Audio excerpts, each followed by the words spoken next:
Olá, caros amigos, tudo bem? Meu nome é Eduardo Saig, esse é o programa Café das 10. Hoje nós vamos conversar com o Eloar Moraes, a segunda parte de 3 do nosso especial sobre livros que o Eloar indica para o RH brasileiro. Eloar, para quem não te conhece, quem é você no mercado de recursos humanos do Brasil? Bom dia, Edu. Bom dia, boa tarde, boa noite para quem está nos vendo aí na internet. Um prazer estar aqui. Uma vez mais, muito bom. Eu vim falar de livro, trazer um pouquinho mais de cultura. Hoje, especialmente empolgado, porque é um livro que eu gosto bastante. Então, estou bastante ansioso aqui para iniciar o bate-papo. Mas eu, né, começando aí com a pergunta, eu sou profissional de RH, a vida inteira fui. Já passei aí por diversas empresas, diversos setores diferentes, indústria, serviços, seguros. Já trabalhei, inclusive, fora do Brasil, como RH, então sou muito apaixonado pela área, sou muito crítico a muita coisa da área também. Acho que a gente tem que estar sempre em evolução. E eu não posso deixar também de comentar o papel do RH aí nesse período de pandemia, né? A gente tem falado bastante com o mercado, com bastante gente, e assim, parabenizar todo mundo aqui do RH que está apoiando as empresas, parabenizar as empresas por permitir o espaço do RH na pandemia, que tem feito um trabalho tão especial. Então, eu inicio aqui com essa declaração de amor à área e vamos em frente aqui, porque a gente tem bastante que aprender aí com tudo que a gente está passando e sempre lendo também, que ajuda a aprender com os erros do passado, né? Bom, eu nem preciso dizer, eu sou suspeito, eu acho que o RH do Brasil, em linhas gerais, é o melhor RH do mundo. Eu já tive a oportunidade de conhecer profissionais de recursos humanos de outras áreas, de outros países, de várias indústrias, e eu acho que o nosso RH ele é insuperável, né? Muito simples, a base do meu argumento, a gente exporta muito profissional e importa muito pouco. E isso, para mim, é um indicativo da qualidade, né? Pelas várias características do nosso país, da nossa legislação, eu acho que os RHs brasileiros, em linhas gerais, eles conseguem fazer muito com pouco, às vezes eles conseguem fazer muito com nada, né? Então, eu acho que a pandemia, ela realmente foi um divisor de águas. Eu acho que foi um pano de fundo bastante, está sendo um pano de fundo bastante importante para muitos profissionais, para muitas empresas, né? Então, eu acho que na grande maioria das vezes, entre mortos e feridos, foi tudo bem. A gente conseguiu fazer muita coisa, a gente conseguiu suportar as empresas, conseguiu suportar os colaboradores da melhor maneira possível. Então, para mim, é mais um grau na faixa preta que o RH brasileiro tem. Então, parabéns também. Muito bom. Vamos lá, seu Eloar. Hoje nós vamos falar de um livro que eu já tinha ouvido falar quando eu trabalhava com marketing ainda, em 1723. E hoje nós vamos falar sobre Nos Bastidores da Disney, um livro que me surpreendeu muito positivamente. É um livro mais fácil de se ler ainda do que o livro anterior, né, do nosso capítulo, do nosso episódio anterior, que foi os 5 desafios das equipes. É um livro que foi escrito em 1996 pelo Tom Connellan. Essa edição que eu tenho na mão é a 22ª edição, que é de 2010. Isso. Gostei muito, um livro muito simples de se ler, um livro muito interessante, que basicamente ele conta uma fábula, né, de 5 pessoas diferentes, de áreas diferentes, que vão visitar a Disney, e aí eu não me lembro exatamente quantos dias são, acho que são 3 dias, que vão visitar a Disney pela supervisão de um consultor de empresas, que é um ex-funcionário da Disney chamado Morty, para eles aprenderem como era o dia a dia de excelência da Disney para os seus clientes, né? E aí uma série de coisas acontecem, como todas essas fábulas corporativas, muito bem escrito, muito fácil de se ler, e basicamente esse Morty, que é um ex-funcionário da Disney, que é o consultor, ele explica as 7 regras da Disney, né? As 7 lições da Disney, que aí eu acho que vale a pena a gente começar a partir daqui, né? Quais são as 7 lições? Eu vou pegar aqui a minha super colinha, porque eu não consegui decorar todas elas. Primeira lição que eu achei super interessante para tudo. Se você tem um negócio, se você está buscando emprego, é uma lição super importante. Primeira lição é: concorrente é qualquer empresa com a qual o cliente o comparará. Muito forte isso, muito simples e muito forte. Segunda lição número 2, fantástica atenção aos detalhes. Lição número 3, todos mostram entusiasmo.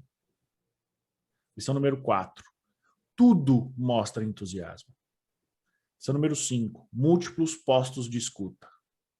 Lição número 6, recompensa, reconhecimento e comemoração. Essa é uma lição que eu até bolei aqui uma pergunta específica sobre ela. Para mim, ela é citada no capítulo 8, é talvez uma das grandes lições, junto com a primeira lição, foi a que mais me marcou. E a última lição é: todas as pessoas são importantes. Então, esse é o pano de fundo do livro, esse é o contexto do livro, e é a partir daqui que a gente vai começar a conversar. Eloá, pergunta número 1, mais clichê impossível. Entendendo a tua experiência, a tua história com recursos humanos, tudo que você construiu, por que você escolheu esse livro? Bom, primeiro, a gente esqueceu de falar que vai dar um monte de spoiler aqui, né? Então... com certeza, com certeza.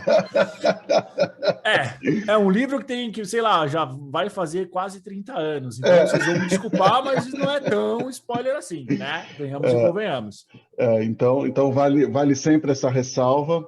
Mas é legal comentar qual foi o meu primeiro contato com o livro e com a história da Disney, porque eu iniciei minha carreira profissional em áreas mais hard de recursos humanos, né, como remuneração, folha, etc., e fui migrando. E hoje eu gosto muito do assunto cultura organizacional, tive a oportunidade de trabalhar bastante com cultura, e foi esse livro que me introduziu à cultura organizacional, antes mesmo de eu começar a estudar e trabalhar com o tema. Por quê? O CEO da companhia que eu trabalhava, na Dreyfus, um dos CEOs que passaram por lá, ele veio uma vez comentar conosco da experiência que ele teve em fazer este curso, esse tour, né, da Disney por alguns dias. Que de fato, você pode ir fazer o que está aqui no livro, você pode contratar esse serviço, ir lá e conhecer o que eles chamam de Universidade Disney, treinamento de liderança Disney, enfim. Quem tiver oportunidade, acho que vale a pena. E ele, na época, comentou sobre essa experiência, porque ele estava querendo trazer essa pegada de olhar os clientes com mais cuidado, tomar cuidado com o cliente interno na companhia, etc. E eu lembro a primeira vez que ele falou sobre isso, que é acho que é o terceiro ou quarto capítulo do livro, ele fala de um momento que todos entram numa sala de aula para ver algumas palestras, né? E ele comentou que ele entrou, foi no segundo dia também, depois conheceu, então ele não sabia o que ia muito bem acontecer. Entra todos sentados, todos executivos, etc. Entra um anão no palco, dá bom dia para todo mundo, vira e fala: primeira coisa, eu já quero deixar bem claro, eu não sou um dos 7. Né? Fazendo uma referência à Branca de Neve, mas mostrando esse entusiasmo. Então, e aí ele foi comentando muitas das coisas que a gente encontra aqui no livro e que mostra que, de fato, um bom resultado de trabalho, a forma como a companhia trabalha, a forma como a companhia é reconhecida, vem da cultura, vem da forma como que as pessoas se conectam a essa cultura. E o livro ele vai mostrar que não são só os funcionários que se conectam a essa cultura, ou melhor dizendo, os membros do elenco, como eles chamam, mas são os clientes, os convidados também se conectam a isso. A atmosfera de imersão cultural que a Disney te proporciona faz você entender e viver isso, né? Toda essa magia. Um dos comentários que ele fez na época que eu achei super interessante, que é um negócio que você para assim, você fala, cara, isso é tão óbvio, eu nunca pensei nisso. Você nunca vai ver o cara vestido de Piratas do Caribe saindo do posto de trabalho dele, dando lugar para outro e sai fumando um cigarro para ir se trocar ou para dar um break. Não, a Disney ela toma cuidado de ter uma cidade subterrânea para esse pessoal não ser visto quando sai de um lugar para o outro. Então, esses pequenos detalhes que o livro passa me ensinou muito sobre como cuidar de cultura, como olhar a companhia, como dar valor a funcionários e clientes. E foi por isso que, quando a gente conversou sobre fazer esses reviews, acho que esse foi o primeiro livro que eu te comentei, porque isso daqui é uma leitura recomendadíssima para todo mundo, né? RH, sem dúvida nenhuma, liderança, sem dúvida nenhuma, porque mostra o poder que isso tem. E aí a gente vai conversando sobre essas lições e vai poder entrar um pouco mais nos detalhes disso. E possivelmente, lá em 1996, esse livro deve ter sido escrito entre 94 e 95, lançado em 96, né? Isso.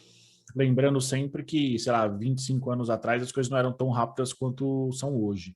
Provavelmente não foi um livro escrito para recursos humanos, deve ter sido um livro escrito para atendimento ao cliente, o famoso CRM, né? E aí, obviamente, as coisas foram se desenvolvendo e hoje eu que trabalhei com isso, trabalhei com marketing, hoje trabalho como recrutador especializado na área de recursos humanos, eu consigo traçar paralelos muito tangíveis e muito palpáveis pelo que está acontecendo hoje. Né?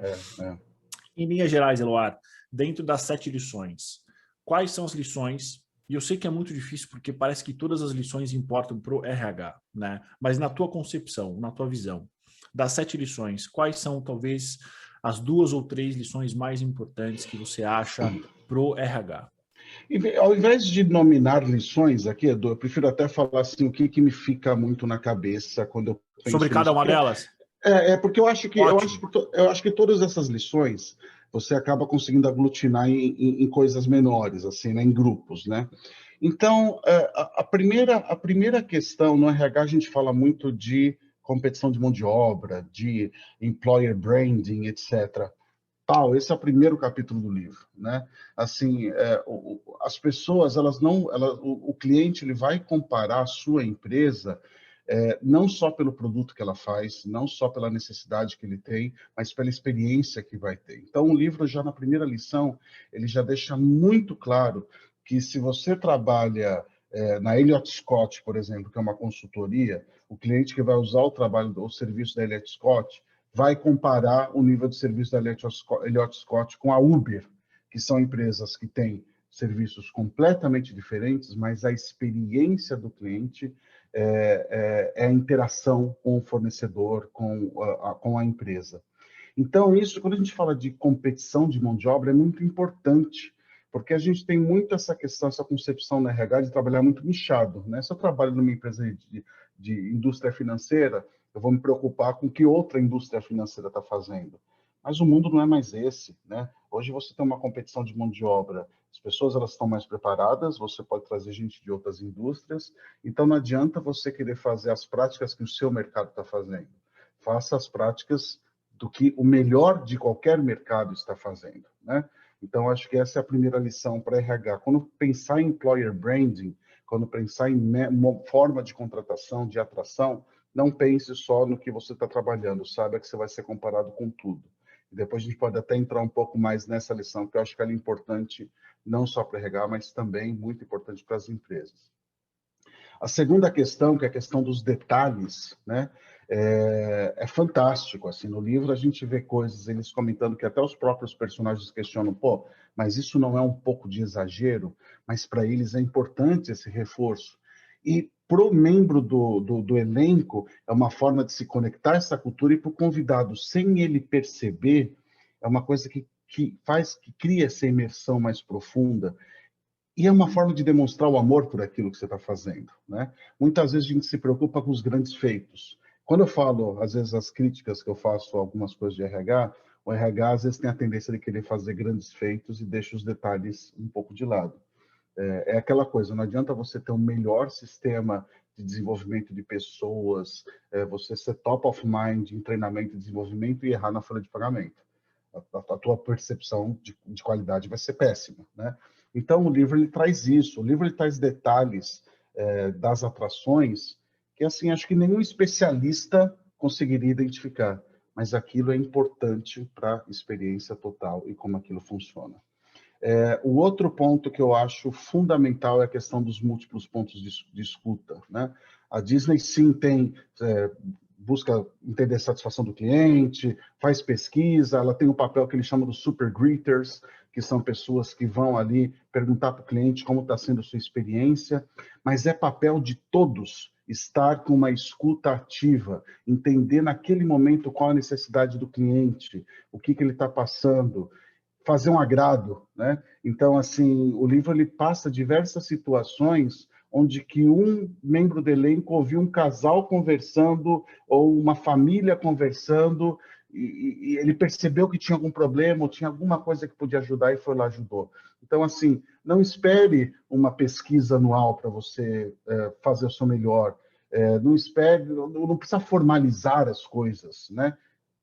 Escutativa, de fato, né? Escutativa de fato.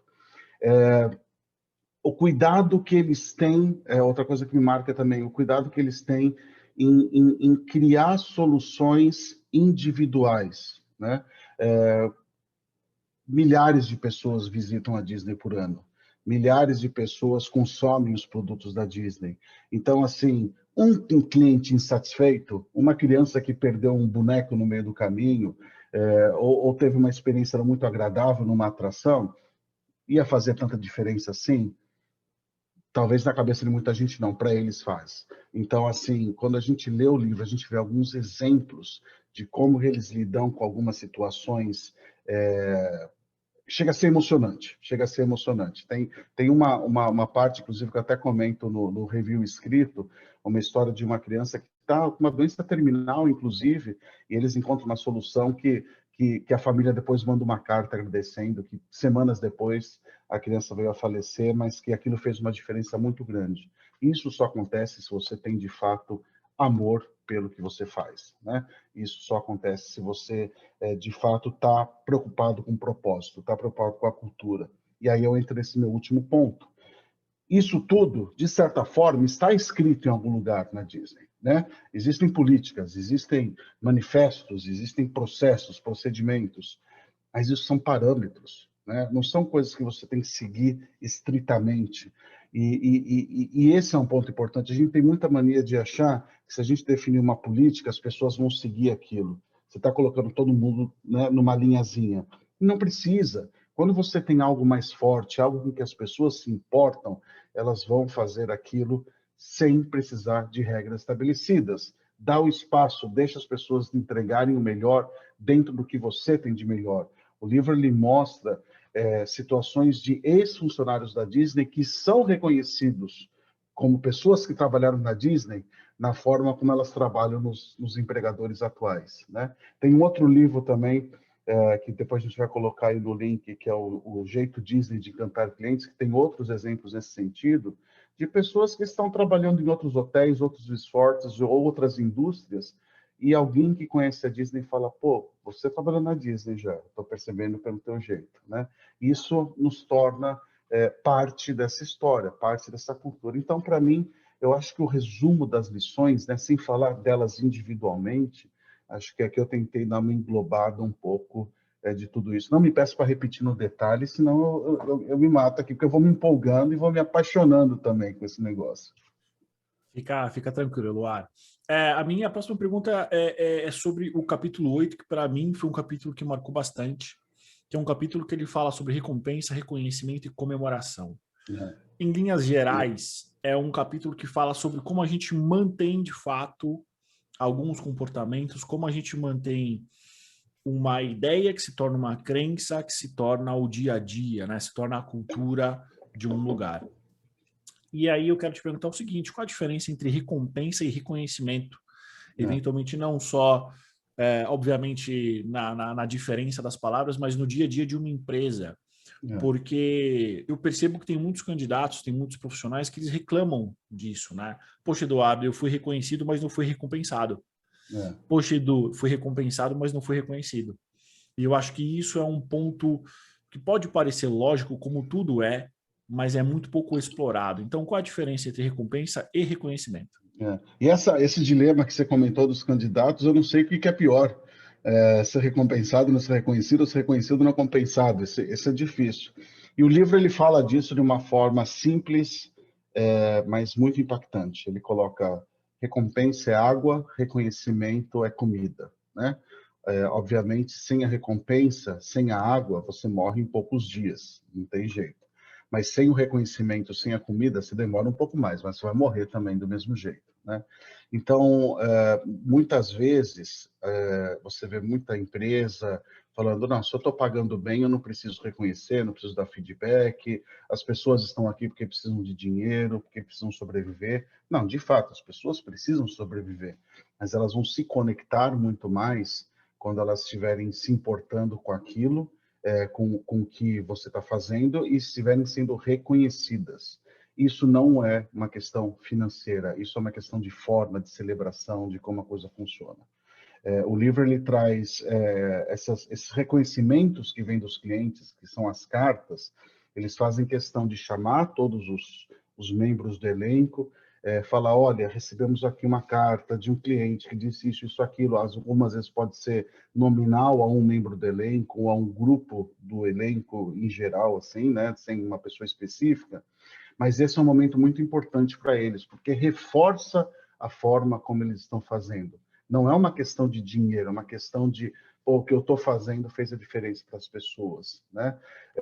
Existe uma outra história também no livro de uma pessoa que saiu da Disney, foi para um outro resort para ganhar mais e percebeu que não estava conseguindo fazer do mesmo jeito, porque não era a mesma cultura e não estava tendo o mesmo reconhecimento e voltou para a Disney. Isso funciona muito nas empresas. Não é por dinheiro que você vai atrair as pessoas. Melhor dizendo, não é só por dinheiro. Né? Também não adianta você falar, então vou parar de pagar e vou só dar tapinha nas costas. Esse equilíbrio é muito importante. Né?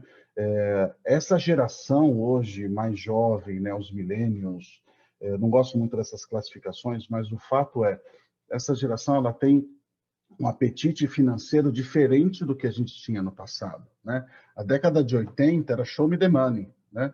A década de 90 já foi mudando e hoje está muito mais numa geração do propósito. E isso, o propósito, você vai reconhecer por...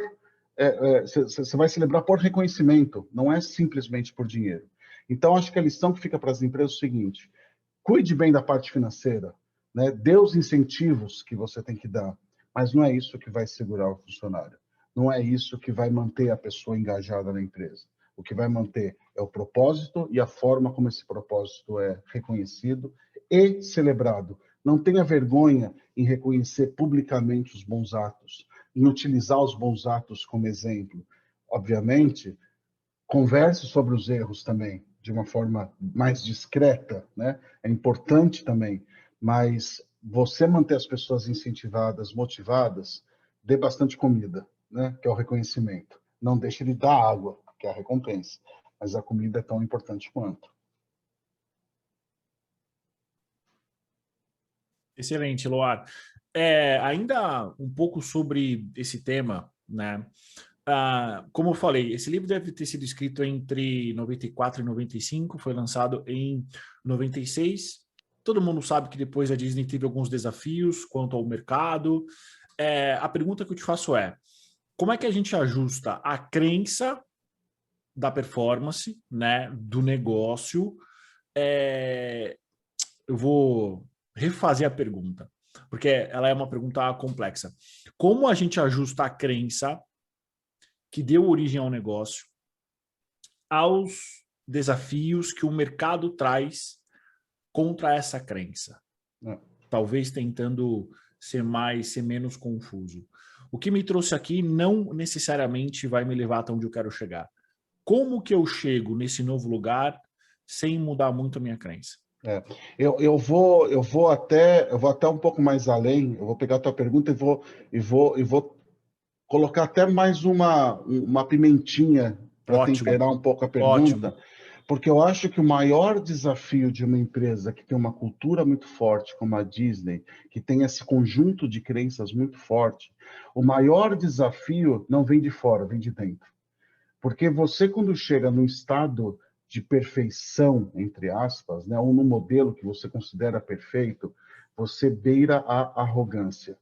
E isso é pior, é o pior veneno para a empresa. O maior concorrente da empresa é o que vem de dentro. Que foi até o que aconteceu com a Disney, né? O antigo CEO, o CEO desta época, que é o Michael Eisner, perdão, ele era um cara muito ligado ao que a Disney sempre fez anteriormente. Um exemplo, ele era completamente contra animação, né? Toy Story da vida, etc. Ele era completamente contra. A Pixar, na época, era um fornecedor da Disney, queria que a Disney entrasse em parceria com a Pixar nesse mercado de animação. Ele falou não, e eu não vou distribuir animação, porque isso não é Disney. Disney é desenho. E a gente viu o que aconteceu ao longo dos últimos 25, 30 anos com o mercado de animação. Hoje você não vai mais no cinema assistir um desenho da Disney. Você vai ver uma animação da Pixar, que hoje é da Disney. Saiu mais caro, né? Então, o que eu quero dizer com isso é a crença, a cultura, ela tem que ser forte, mas não ao ponto de te paralisar, né? Essa frase que é do Marshall, né, que você falou, né, o que te trouxe até aqui não vai te levar para frente, é simples, mas é poderosa. Então, você tem que estar muito atento ao que está acontecendo no mercado, você tem que olhar muito lá frente, mas tem que olhar muito também o que você está fazendo internamente e de que forma você evoluir a sua cultura, né? A cultura, ela é um processo em constante evolução. Então, simplesmente porque eu fiz isso a vida inteira e deu certo, daqui 30 anos, será que vai dar certo do mesmo jeito? A gente pode elencar aqui N empresas que passaram por isso, né? A gente pode falar de uma Kodak da vida, a gente pode falar de Xerox, a gente pode falar de uma série de empresas que se fixaram na forma como faziam as coisas, e a Disney passou por isso. Então, o segredo aqui tenha os pés fincados na cultura, né? Mas não de forma a que você não consiga caminhar, que você não consiga olhar para frente. Permita que a tua cultura evolua. A Disney, ela é um modelo hoje de negócio, talvez ela é uma marca muito, talvez não, com certeza ela é uma marca muito mais poderosa do que era nesta época que o livro foi escrito, mas ela precisou passar por um processo de transformação muito grande. Esse processo de transformação, inclusive, acarretou na troca do CEO e do conselho da companhia, porque precisava de uma forma diferente de pensar. E o cara que entrou, que é o Robert Iger, que tem um outro livro que é fantástico também, que você vai colocar aí nas recomendações, ele não deixou de ter a paixão por tudo que a Disney fazia, mas ele tinha um olho no passado e um olho no futuro. Isso é o resumo, para tentar resumir a tua pergunta. Olhe o passado, mas tenha sempre esse olho no futuro, né? Não permita que o mercado te surpreenda, mas também não permita que tua arrogância te paralise. A Disney é uma grande lição nisso. O livro não vai citar isso. Na época que o livro foi escrito, isso tudo não tinha acontecido. O livro ele cita um pequeno deslize da Disney, que foi um parque, se não me engano, em Virgínia. Procurem na internet, no YouTube, tem uma reportagem sobre isso que é muito legal. Mas depois dessa fase, a Disney entrou numa fase muito mais complicada. E aí a gente pode até entrar um pouquinho mais, que aí envolve Pixar, envolve Steve Jobs, envolve uma série de coisas que o Robert Iger, de alguma forma, conseguiu mudar. Excelente, Luar. No livro, a gente percebe que existe um cuidado muito grande da Disney para os seus empregados, né? Os seus colaboradores. Membros do elenco, Edu. Membros Exatamente, do elenco. exatamente. Que eles chamam de membros do elenco, porque eles encaram tudo como um grande show, como um grande entretenimento. E venhamos e convenhamos, eles não estão errados, né? Então, a gente vê, não só a gente lê, mas a gente sabe que existe uma série de treinamentos, de certificações, oportunidades. Existe um mundo debaixo do mundo, um mundo atrás do mundo que é apresentado para a gente, né? A pergunta que eu te faço, Eloar, é qual é o limite entre uma atenção ao funcionário e um assistencialismo? Principalmente, eu falo isso por parte do RH, né? Qual é o limite entre... e aí eu vou ser bem claro que é o que todo mundo fala, você babar do funcionário, você babar do executivo. Qual é o limite entre desenvolvimento, entre uma atenção, talvez além daquilo que é comum, e o assistencialismo? Isso é uma pergunta fácil, uma resposta difícil. Eu li num livro da Lucy Adams, chama HR Disruptive, que eu gosto muito, que ela fala do IT, né? Você trata os empregados como adultos, humanos e consumidores. E isso entra na parte do adulto, né? Você criar processos para ajudar as pessoas a se desenvolverem, para fazer um sistema de reconhecimento e recompensa adequado, você não precisa tratar essas pessoas como crianças que não sabem se virar sozinha, né? E isso que ela prega, ela coloca, trate os seus funcionários como adultos, né? Trate os seus membros do elenco como adulto. As pessoas, sim, elas precisam de cuidado, elas precisam de um, entre aspas, um carinho, precisam se sentir abraçadas pela empresa. Isso não quer dizer que você vai tratá-la como você trata uma criança de 4, 5 anos de idade. Se você passa a fazer isso, você começa a tratar como uma criança de 4, 5 anos, você entra no assistencialismo que você está se referindo. Eu acho que tem muita companhia que tem ações espetaculares que mostram, principalmente nesse momento que a gente fala muito de inclusão, diversidade, tem companhias que tratam isso de forma espetacular, sem ser assistencialista, sem ser porque está fazendo por cota ou porque é bonito, né, mas porque acredita naquilo de fato. E você também vê outras empresas fazendo um trabalho assistencialista que, com o tempo, vai se perdendo. Assistencialismo é necessário? Às vezes sim. Às vezes você passa por algumas crises que você precisa dedicar um pouco mais de cuidado de uma forma diferente. Mas trate os seus membros do elenco como adultos ou da mesma forma como você trata os seus consumidores, né? Acho que isso que a Lucy Adams deixa e eu gosto bastante disso. É, isso é tentar simplificar um pouco uma pergunta tão complexa. A gente vive hoje, obviamente, numa situação de mundo e o Brasil ele é muito complexo, né, em termos de escalas sociais. A gente aqui no Sudeste não tem ideia de como que é no sertão, de como que é um trabalho no campo de um safrista de corte de cana. Essas pessoas, sim, elas precisam de um cuidado mais próximo, mas não é por causa disso que você vai tratar essas pessoas como incapazes. Não, essas pessoas são capazes. Elas precisam de um cuidado diferente de um executivo que trabalha na Faria Lima, né? Mas ela também pode crescer, ela pode se desenvolver, crie possibilidades das pessoas darem o melhor de si. Eu acho que é isso que o livro traz. Os membros do elenco, eles dão o melhor de si. Isso é muito legal, isso é natural. Um exemplo ótimo do livro, logo no começo do livro, um dos participantes aí da Gangue dos Cinco, né, que é como é chamado o Morty e os cinco assistentes, eles reparam que uma pessoa com crachá da Disney, etc., vai, pega um lixo do chão e joga na lixeira. E aí ele para conversar com ele e fala, nossa, deve dar muito trabalho, né, aqui limpar esse parque todo. Qual o tamanho da equipe de faxina daqui da Disney? E aí esse faxineiro responde, são 45 mil pessoas. Ele falou, nossa, mas é muita gente, né? No dia seguinte, quando eles vão conversar vão nessa sala de aula que a gente comentou no começo do livro, eles descobrem que esse faxineiro, na verdade, é o presidente da companhia da época, o Eisner, que a gente estava comentando. Então, isso não é assistencialismo para os faxineiros, não qualquer pessoa é importante em qualquer escala da companhia, né? E cada um vai saber dar o melhor de si. Eu acho que é mais ou menos isso. Isso vale também para os convidados, vale também para os clientes, né? Você tem que tratar o cliente com respeito, como adulto. O Cássio, né, que foi esse CEO que eu comentei sobre que ele fez esse trabalho na Disney, ele fez esse acompanhamento na Disney. Existe uma regra, que não está aqui no livro, mas existe uma regra, uma política, um parâmetro, né, como eles falam. Qualquer membro do elenco está autorizado a machucar um convidado se for com o objetivo de resguardar a vida desse convidado. Isso é longe de ser assistencialismo, mas isso é fundamental.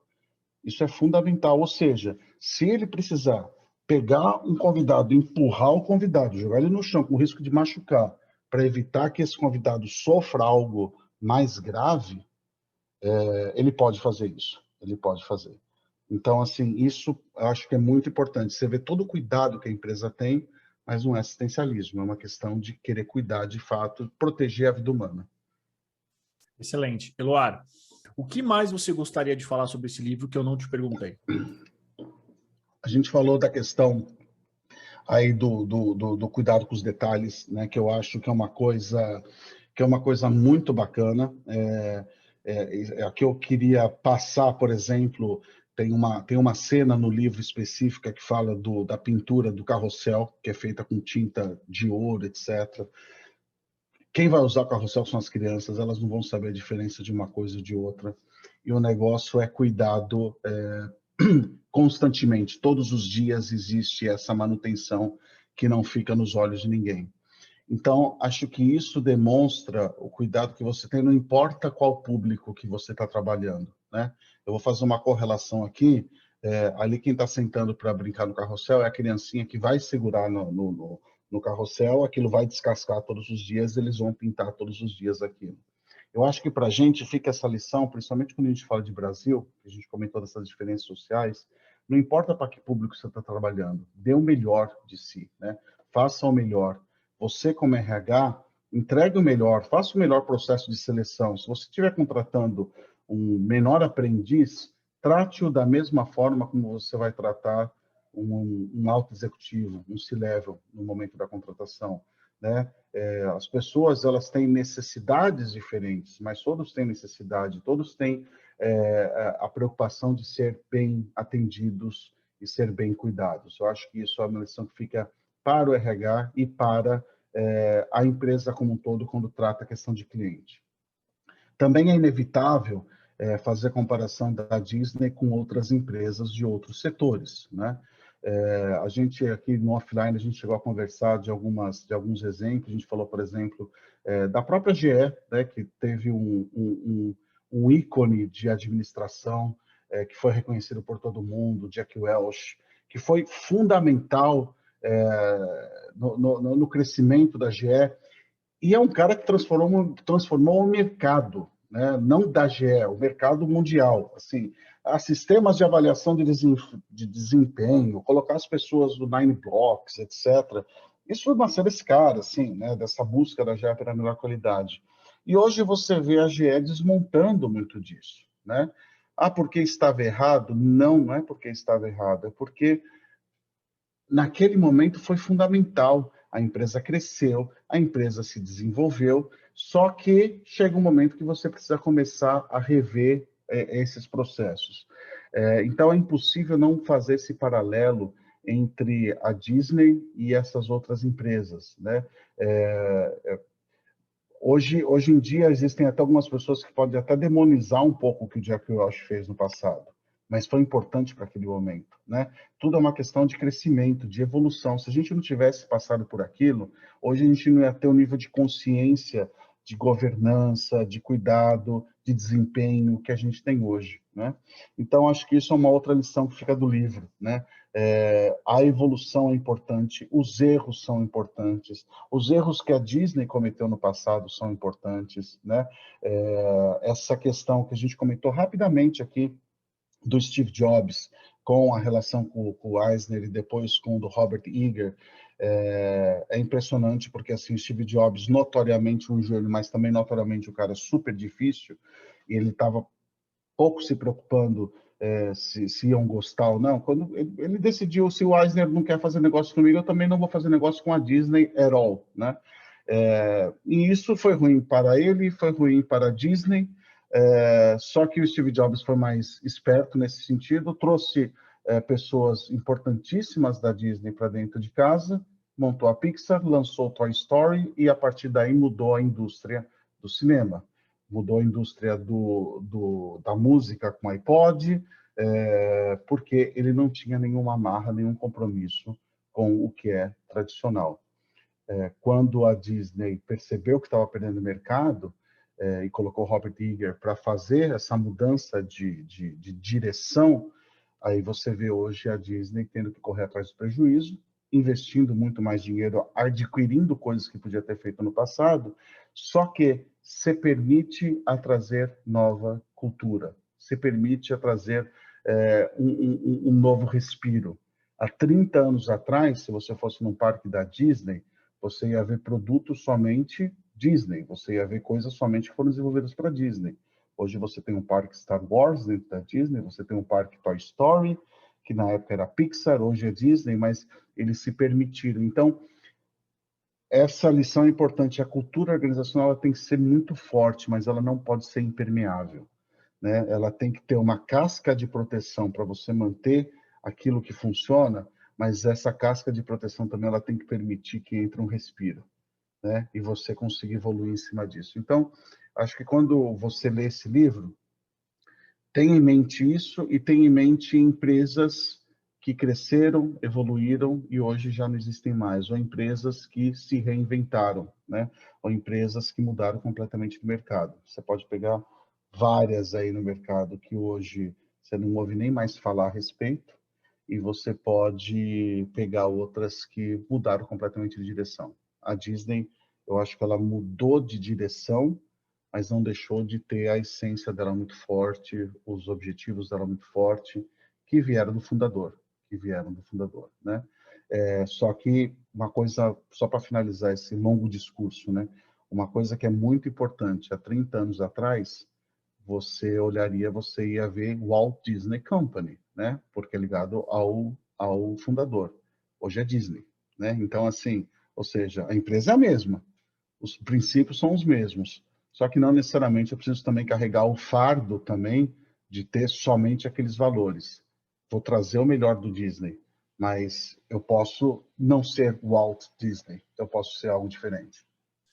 Eu acho que você conseguiu fazer uma síntese muito grande de um tema bastante complexo, né?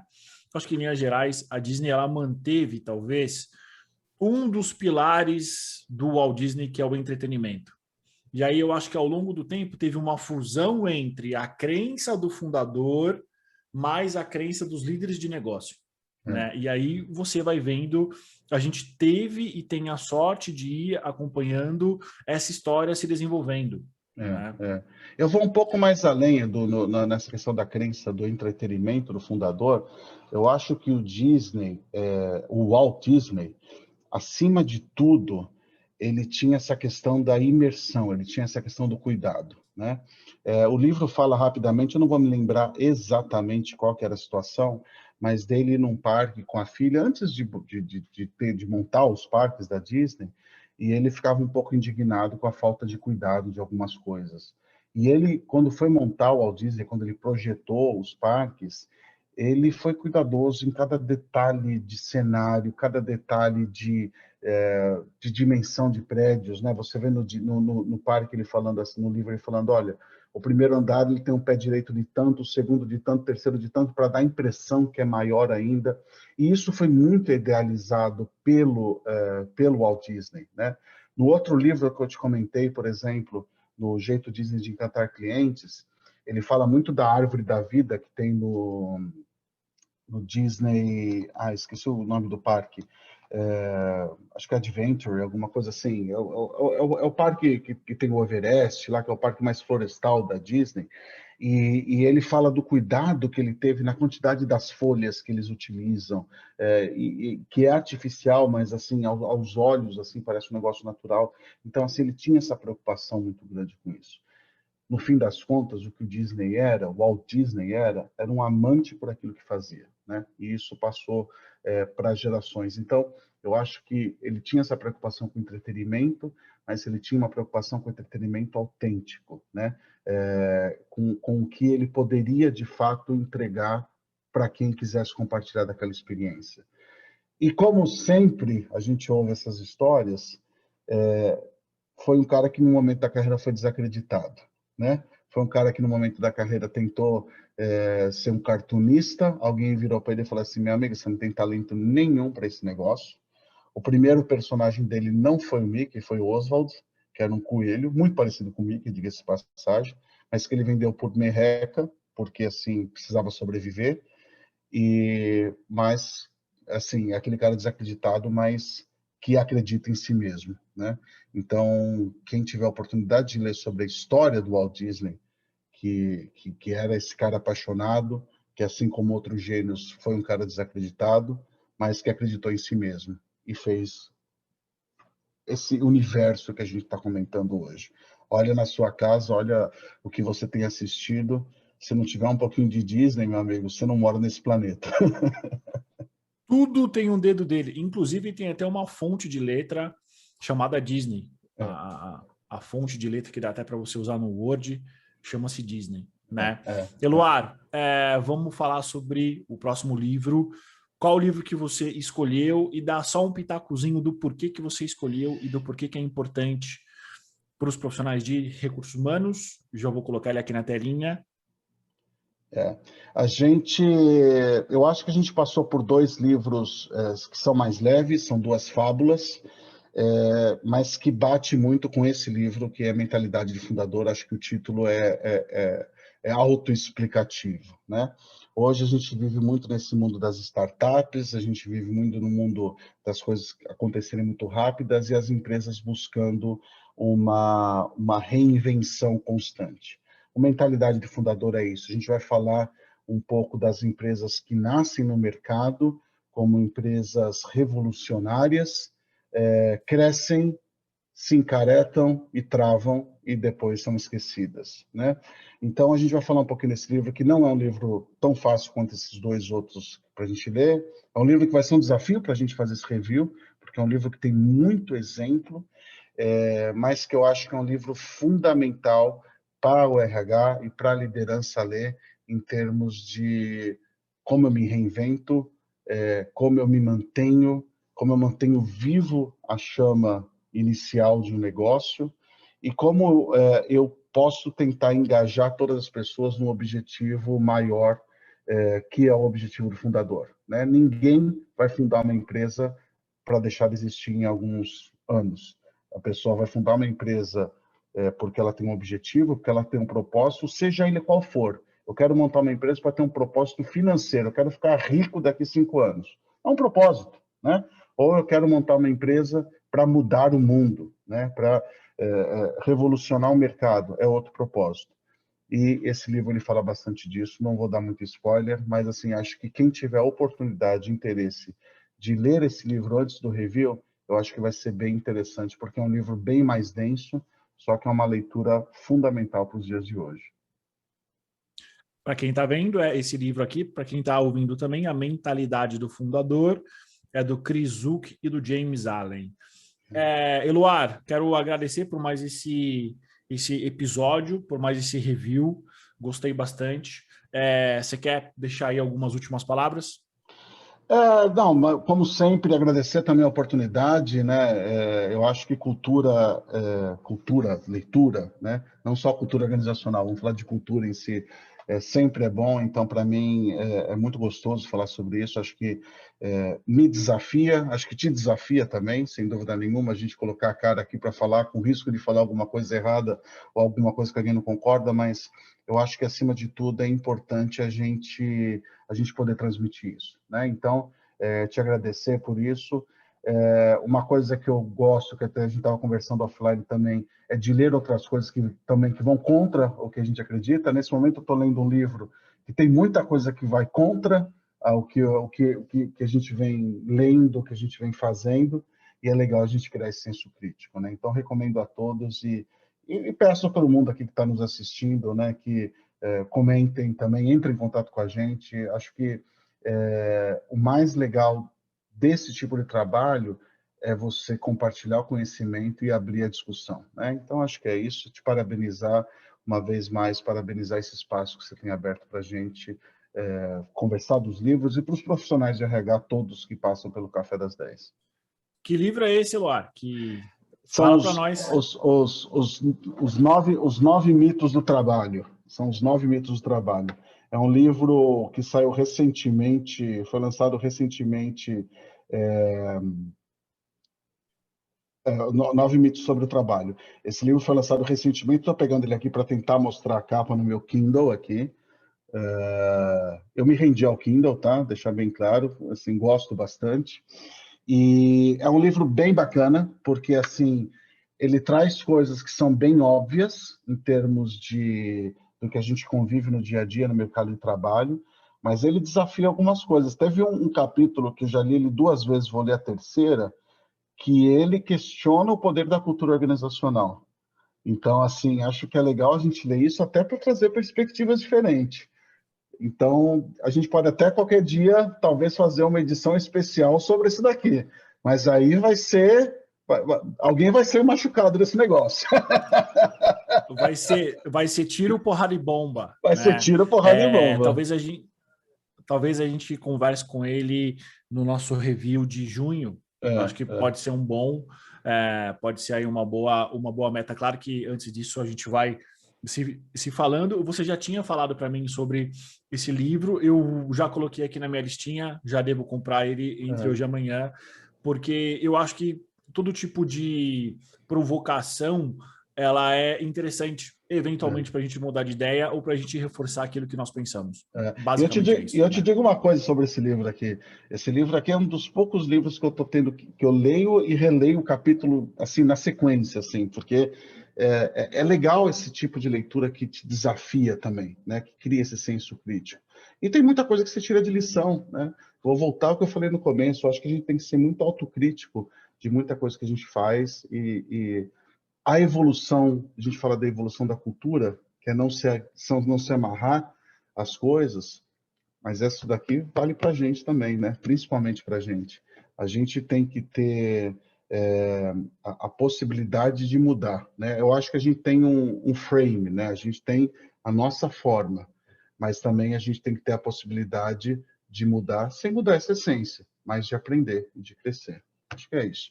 Que filosofia. Com certeza. Que filosofia. Com certeza. Tem que colocar essa tua frase 7 horas da manhã, assim, quando a pessoa está acordando para falar isso. Não mude sua essência, mas não seja sempre o mesmo.